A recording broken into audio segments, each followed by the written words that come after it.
बीजो प्रारब्ध कर्म किमिति चेत् इदं शरीरम् उत्पाद्य इह लोके एवं सुख दुःखादिप्रदम् यत्कर्म तत्प्रारब्धम् भोगेन नष्टं भवति प्रारब्धकर्मणां भोगादेव क्षय इति संचितकर्म ब्रह्मैवाहमिति निश्चयात्मक ज्ञानेन नश्यति आगामि कर्म अपि ज्ञानेन नश्यति किंच आगामि कर्मणां नलिनी दलगत जलवत ज्ञानिना संबंधो नास्ति।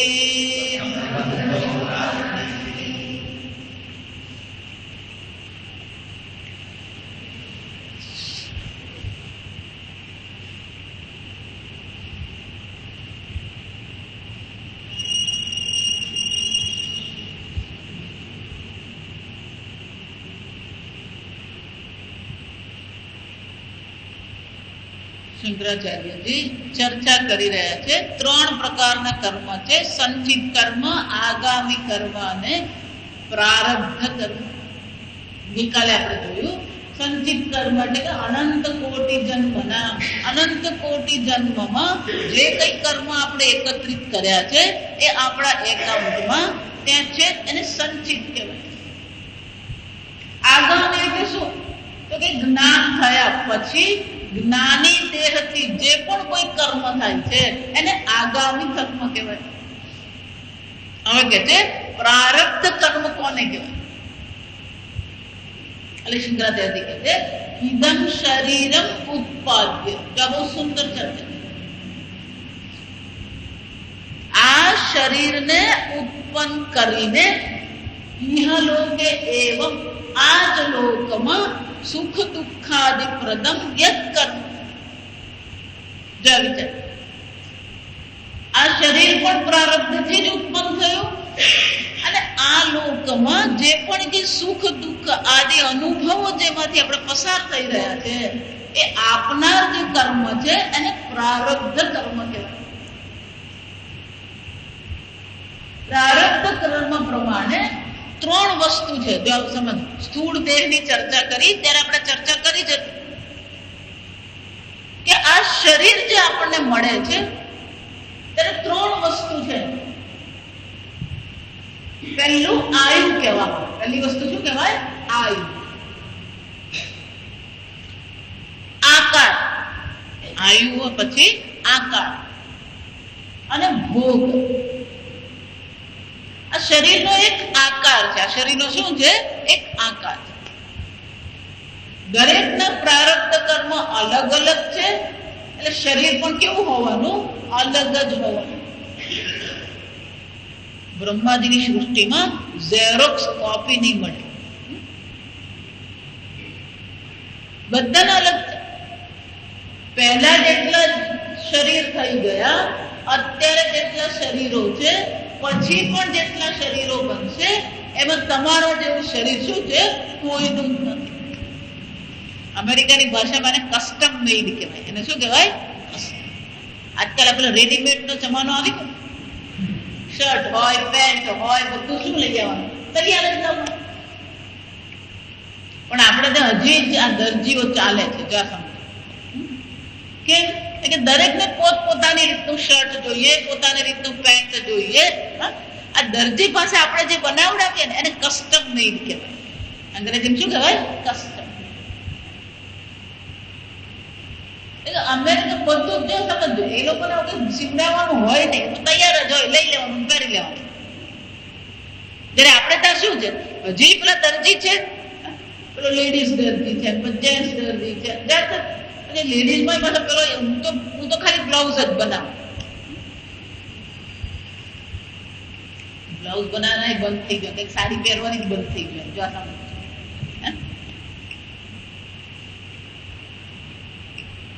ભગવાનની સૃષ્ટિમાં શું છે, દરેક જીવને એના પ્રારબ્ધ અનુસાર આ શરીર મળે. એટલે શરીર એક સરખું હોઈ શકે. આકૃતિ કહેવાય. એને શું કહેવાય? આકૃતિ. એટલું જ નહીં, આયુષ્ય. આ શરીર કેટલો વખત ટકશે એના માટેનું પણ શું છે, નિશ્ચિત જ છે. આપણે ગુજરાતીમાં કહીએ, બધા જ પોતાના શ્વાસ લખાવીને જ આવે. આ જો આયુષ્યનો નિર્ણય કેવી રીતે કરવામાં આવે? શ્વાસ પર નક્કી થાય, વર્ષ પર નહીં. એટલા માટે આ યોગીઓ જયારે એનું જીવન લંબાવે તો એમ નહીં માનવાનું કે ઉમેર આપ્યા, એ પ્રારબ્ધ પ્રમાણે જ હોય. પણ એમની શ્વાસ ઉચ્છ્વાસની પ્રક્રિયા ધીમી થઈ જાય એટલે પેલું આપણને શું લાગે? આયુષ્ય વધી ગયેલું લાગે. એક શ્વાસ તમે લીધો ને બીજો શ્વાસ કાઢ્યો એટલે પેલી ગણતરી થઈ જ જાય. અહીંયા આગળ કોણ બેઠું છે? પેલો ઉદાન વાયુ. આપણે જોઈ ગયા પંચ પ્રાણ. ઉદાન વાયુ શું કરતો રહે છે? કાઉન્ટ ડાઉન કરતો. એક ઓછું થયું, બીજું ઓછું થયું, ત્રીજું ઓછું થયું, એ ઓછો કરતો જ જાય. જ્યાં પછી ગણ્યા ગાંઠ્યા શ્વાસ બાકી રહે એટલે ઉદાન વાયુ શું કરવા માટે? તૈયારી કરવા. પેલો ઉપગ્રહ ઉપર મૂકવો હોય તો રોકેટ ની જરૂર પડે. એમ આ ઉદાન વાયુ શું કરે? આ રોકેટ નું કામ કરે. જ્યાં શ્વાસ પૂરા થયા આ જીવને શું કરે છે? આ શરીરની બહાર ફેંકી દે. આયુષ્ય કહેવાય. ને શું કહેવાય? આયુષ્ય. શંકરાચાર્યજી શું કહે છે? પ્રારબ્ધ પ્રમાણે જ છે.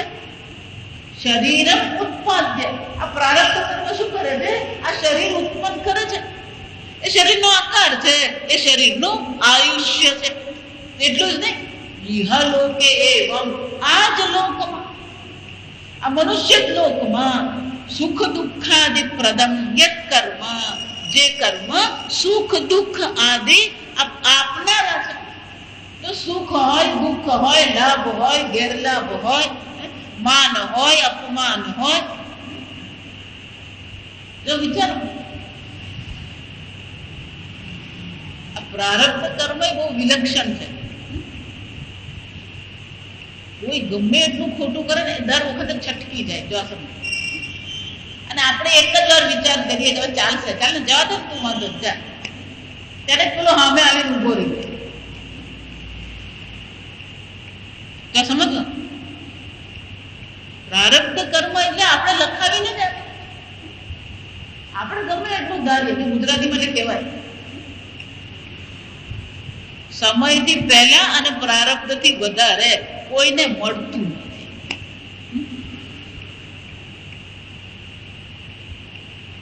હંમેશા એક જ દ્રષ્ટાંત આવે. એક જ ઘરના, એક જ માતા પિતાના 4 ભાઈઓ હોય કે 2 બહેનો હોય, લગ્ન થાય અને પછી બધાના જીવન કેવા હોવાના? અલગ અલગ. જો હમણાં હું સૌરાષ્ટ્ર ગુરુજી સાથે ફર્યા, 5 ભાઈઓ છે. જો વિચાર, એક ભાઈ એન્જિનિયર થયા, એન્જિનિયર થયા અને પછી નોકરી લાગી ગયા. થોડા વખત નોકરી કરી પછી એમને એમ છે કે આવા નોકરીમાં તો કેટલા કમાવાના. એટલે વિચાર્યું ચાલો આપણે આપણો ધંધો શરૂ કરીએ. એ ધંધો શરૂ કર્યો, કરોડ કમાઈ ગયા. બીજો એક ભાઈ છે એ બીજા શહેરમાં સેટ થઈ ગયા, એમણે એમનો ધંધો શરૂ કર્યો, બરાબર ચાલે. ત્યાં સમજો એક જ માતા પિતામાં, પણ દરેકનું જીવન પછી શું થઈ જાય? અલગ અલગ. કારણ કે બધાના પ્રારબ્ધ શું છે? અલગ અલગ છે. વિચાર, બે બહેનો છે, બંને પરણીને પરદેશ ગઈ. બંને પહેલા લંડન ગયા, લંડન થી બંને અમેરિકા ગયા. જો સમજો, બંને પોતપોતાની રીતે ગયા અમેરિકા. પણ જે નાની બેન છે અમેરિકા ગઈને કરોડ કમાય, બિલિયન. આપણો હોલ છે ને એટલો મોટો, તો એનો ડ્રાય ક્લીનર નો એનો ધંધો છે. એટલે પેલો ભાઈ જે છે ને એ ભાઈ બહુ સરસ કે એ ભારત આવે ને તેવું કે કપડા ધોવા આપેલા હોય તો પછી ભાઈ હું ધોબી જ છું. જા સમજ, ધોબી ત્યાં જાય ને તેવું કે ભાઈ હું ધોબી જ છું. જા સમજ, હોલ જેવડું મોટું 25 માણસો કામ કરે અને કમાણી એટલી જ છે. પણ બીજી બેન છે એની કમાણી થઈ જ નહીં, જેટલું છે એટલું હાચવીને ગયા. જો વિચાર, આમ આપણે જીવનમાં શું જોઈએ છે? વધઘટ જોઈએ જ છે. અને વધઘટનું કારણ શું છે? શંકરાચાર્યજી કહે છે સુખ દુઃખાદિ પ્રદમ યત કર્મ તત પ્રારબ્ધમ. એટલે શંકરાચાર્યજી બહુ સરસ કે મુમુક્ષુ જે છે, જેને મોક્ષની ઈચ્છા છે, એને શું કરવું જોઈએ? યલ્લભસે નિજ કર્મોપાતમ વિત્તમ તેન વિનોદય ચિત્ત. ગમે એવું પ્રારબ્ધ, જો વિચારી, તમારી પાસે ગમે એટલું ધન આવે ને, પણ જ્યાં શરીર ઘરડું થાય ને ત્યાં બધું ધન શું છે? વિચાર, હમણાં જ એક દાદા ગુજરી ગયા, 87-88, કરોડો રૂપિયા મેળવ્યા, પણ 1.5 વર્ષ એ ખાટલામાં રહ્યા. વિચાર, શું કરોડ કામ આવે અમને? કેન્સર થયું, જીભનું કેન્સર, અન્નનળી એમની સાંકડી થઈ.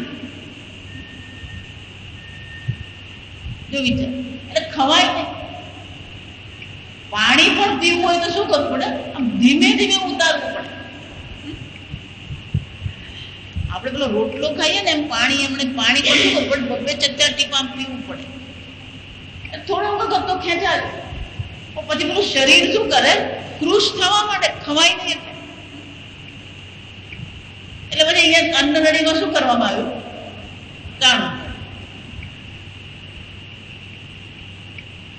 કાણું પાડ્યું, પછી નર્સ રાખવામાં આવી. 2 કલાકે નર્સ શું કરે? દાળ ભાત ને પેલો જ્યુસ બનાવી આપ્યો બહુ, એટલે શું કરે? રેડી સફરજન જ્યુસ બનાવે. 2 કલાકે શું કરતા રહે?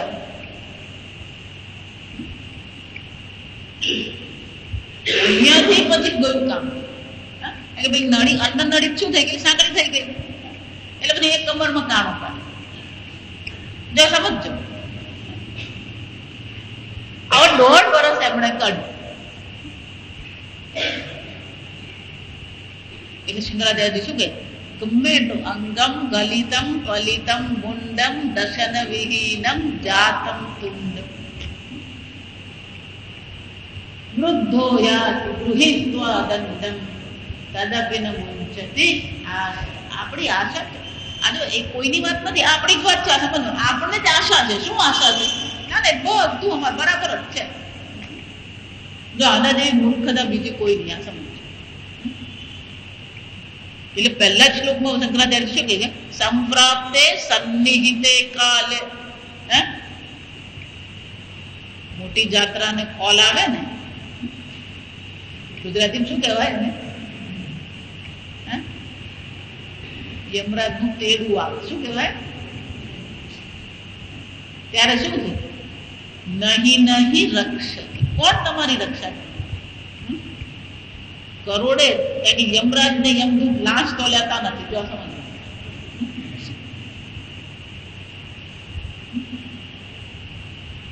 કીધું ઉપાય શું છે? ભજ ગોવિંદમ ભજ ગોવિંદમ ગોવિંદમ ભજ મૂઢમ. શંકરાચાર્યજી બોલે ને તો પૂરું બોલી આપે. મૂઢમ એટલે શું છે? આ તારી બુદ્ધિ ધનમાં, ઘરમાં, પુત્રમાં, નામનામાં, સત્તામાં મોહિત થયેલી છે. પણ તારું શું થશે એ વિચાર ને. વિચાર. ભયસ્થાની શતાની ચ શોકસ્થાની સહસ્રાની દિને દિને આવિશંતિ. મહાભારતમાં શું કહે છે? આ જગતમાં ભયના સ્થાને હજારો છે, સેંકડો છે, શોકના સ્થાનો પણ હજારો છે. પણ દિને દિને આવિશંતિ, રોજ રોજ આપણી સામે આવીને કંઈક ને કંઈક તો ઊભું જ રહે. આપણને એમ લાગે ચાલો દર નિરંતર હોઈ જઈએ, એટલે પેલો ફોન વાગે આવી જજો ને જરા. પણ હું થયું આ દાખલ કરવું પણ એમ છે કે ઉડી જાય, ચાય ઉડી જાય, બધું બાજુ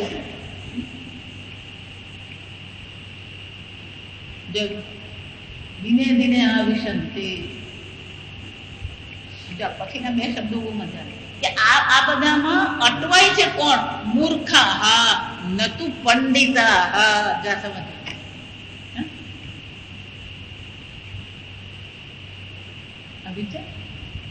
શંકરાચાર્ય શું કહે છે? ભજ ગોવિંદમ ભજ સીધી સારી સલાહ શંકરાચાર્યજી આપે.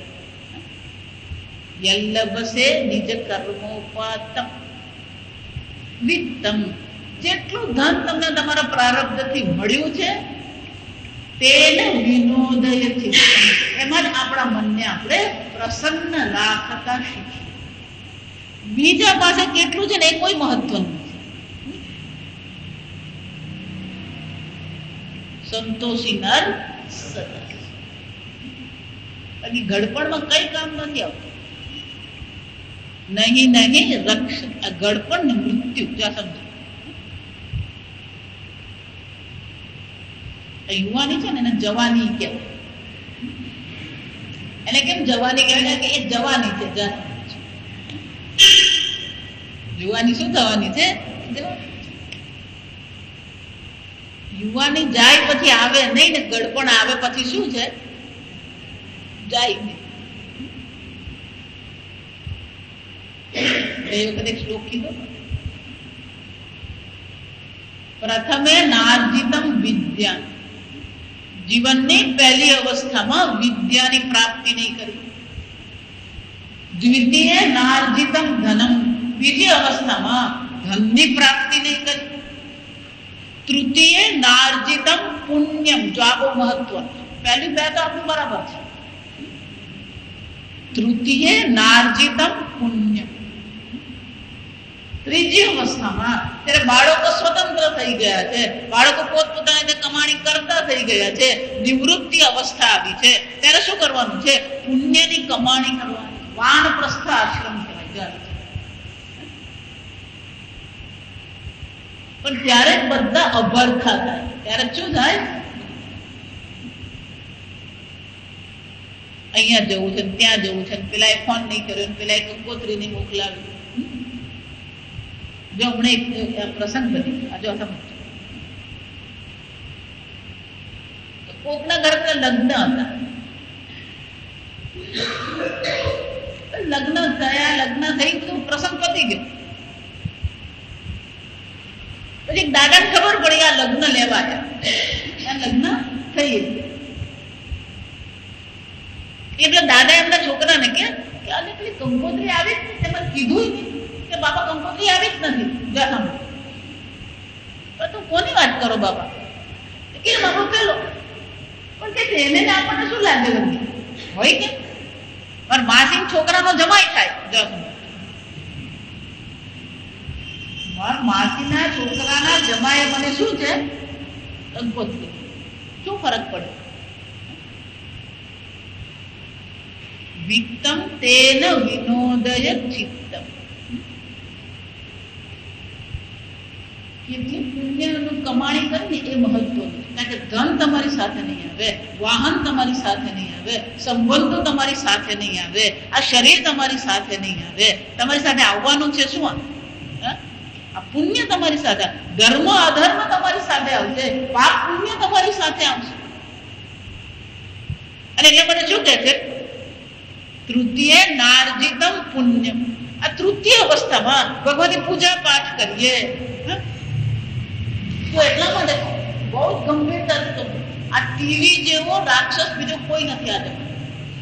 એટલે તમે જે જુઓ છો બધું શું છે? જુઓ તમે 1 કલાક નક્કી રાખો કે ભાઈ 1 કે 2 સિરિયલ જોવી છે, વાત પતી ગઈ.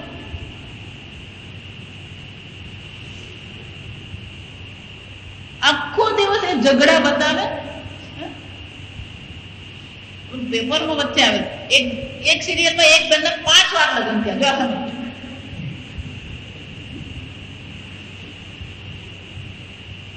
પેપર વાળા પછી બધું જાત જાતનું કાઢતા હોય. કોઈના જિંદગી 5 વાર લગ્ન થાય નહીં, આ સમજો. દરેક લગ્ન પછી પહેલા લગ્ન હોય ને એ જ રીતે થતા હોય.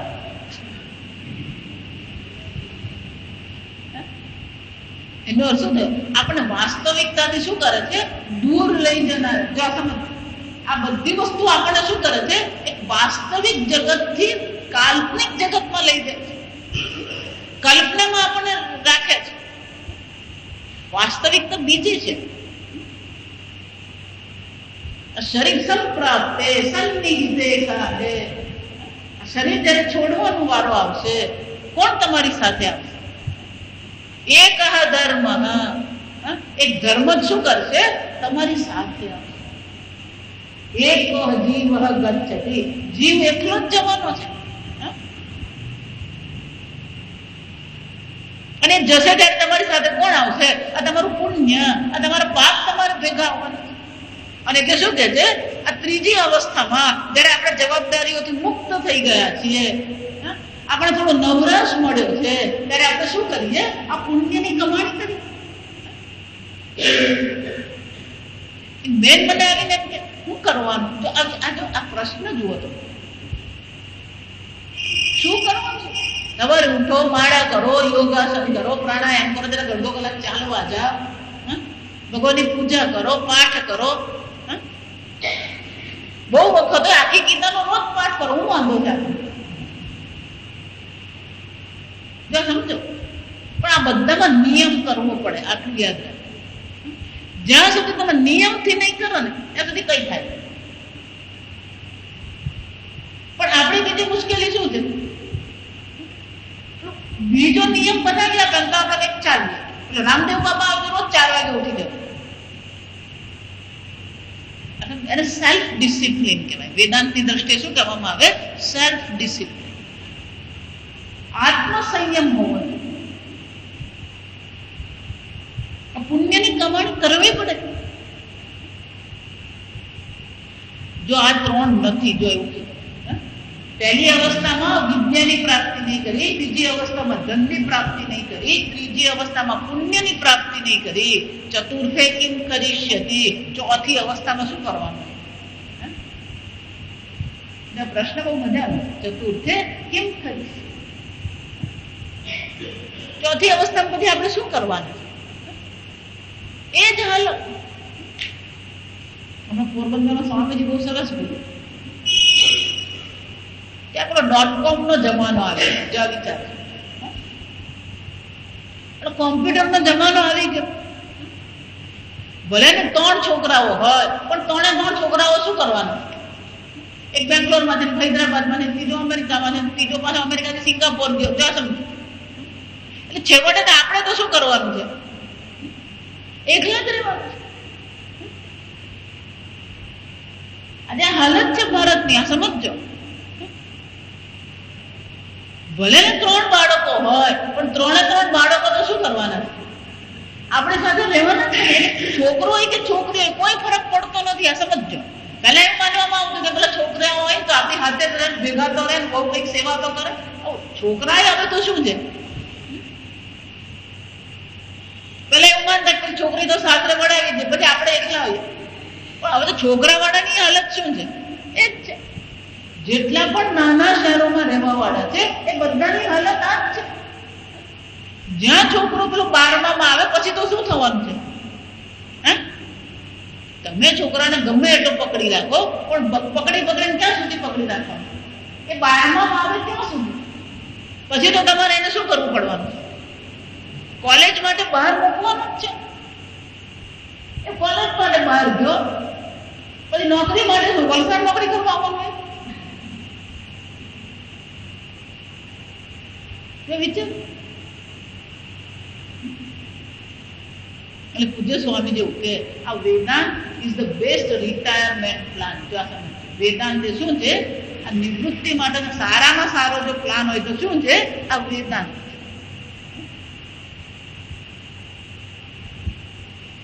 હવે તમે આ 8 વર્ષે એમ કહો કે આ મોડે કરો, હું વાંધો કરવાનું. કોકને 2 વાર વાંચીને મોડે થાય ને આપણને 10 વાર મોડે, 10 વાર વાંચે પછી મોડે થાય. ભલે 10 વાર લેવાનું તો ભગવાનનું જ નામ. અને મોડે નહીં થાય તો કઈ વાંચીને કરો. ભગવાન તો કંઈક લખ્યું જ નથી કે તું મોડે પ્રાર્થના કરે તો જ હું તો સાંભળું, એવું લખ્યું જ ભગવાન.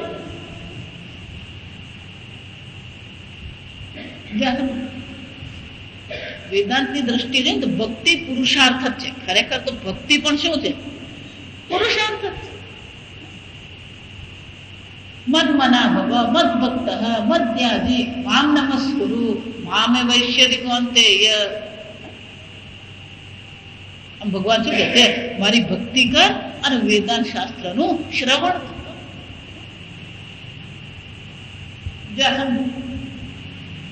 જેવા નકારાત્મક દ્રષ્ટાંતો મારી પાસે છે ને એવા હકારાત્મક એટલા જ છે. જે લોકો આ શાસ્ત્ર અધ્યયન કરનારા છે, ભક્તિ કરનારા છે, એ લોકો એકલા છે, પણ એ લોકો પણ શું કરી રહ્યા છે? શાંતિથી રહે છે. કોઈ તકલીફ નથી. લોકો આ સમજવાનું. શાંતિથી રહેવું કે નહીં રહેવું એ આપણા હાથમાં. કેમ? આપણે પ્રારબ્ધ લખાઈને આવ્યા છે, એ પ્રારબ્ધ છે જ. કોઈ નહીં કરી શકે એમ. અને એટલે શંકરાચાર્ય શું કહે છે? યત કર્મ સુખ દુઃખાદિ પ્રદમ ઇહલોકે એવમ. જો સમજો, આ જ લોકમાં અહીંયા જ આ જ શરીરમાં આપણે શું કરવાનું છે? એ ભોગવવાનું જ છે. એટલું જ નહીં, ભોગે નષ્ટમ ભવતિ. શંકરાચાર્ય કહે છે એ ભોગ વગર તમારું પ્રારબ્ધ કર્મનો નાશ પણ થવાનો નથી.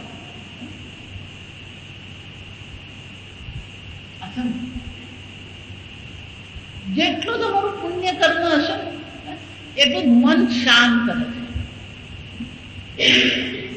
હંમેશા વારંવાર એકની એક ચર્ચા કરું, તમારા મનને શાંત અને પ્રસન્ન રાખતા છે.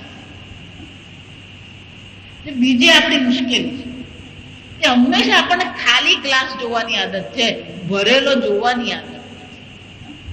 અને આ દુનિયામાં કોઈ પણ વ્યક્તિ હોય એનો ગ્લાસ ખાલી હોવાનો છે. પ્રશ્ન ઉપનિષદમાં આપણે જોઈએ કે પુણ્ય કર્મ વધારે હોય ત્યારે દેવલોકની પ્રાપ્તિ થાય, પાપ કર્મ વધારે હોય ત્યારે અધોલોકની પ્રાપ્તિ થાય. ઉભયો માતા શું કહે છે? ઉભયો પાપ પુણ્ય બંને લગભગ સરખા હોય મનુષ્ય લોકે. એનો અર્થ શું? આપણો જન્મ પુરવાર કરે છે. પાપ અને પુણ્ય બંને છે જ આપણા પાસે. કોઈ એવું કહી શકે જ નહીં મારું તો એકલું પુણ્ય જ છે, કહી શકે? કોઈ એવો પાસે જોર્જ બુશને જોડાય મારા સમજ.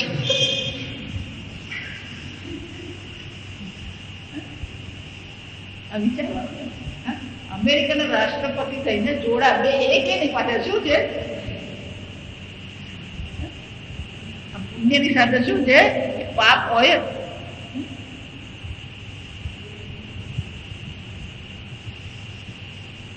પૂર્ણતઃ પુણ્ય જેવી વસ્તુ જ નથી. આ સમજો.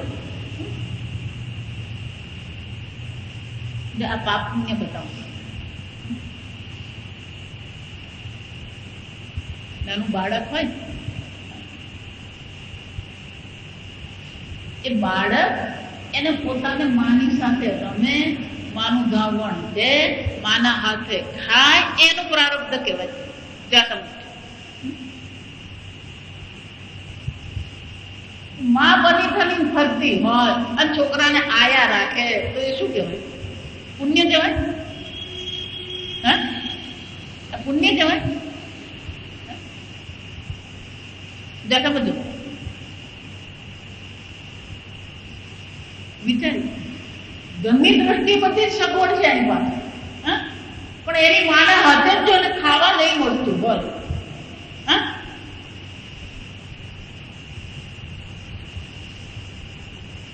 એ નસીબ શું? માની સાથે સુવા નહીં મળે, માની સાથે રમવાનું નહીં મળે.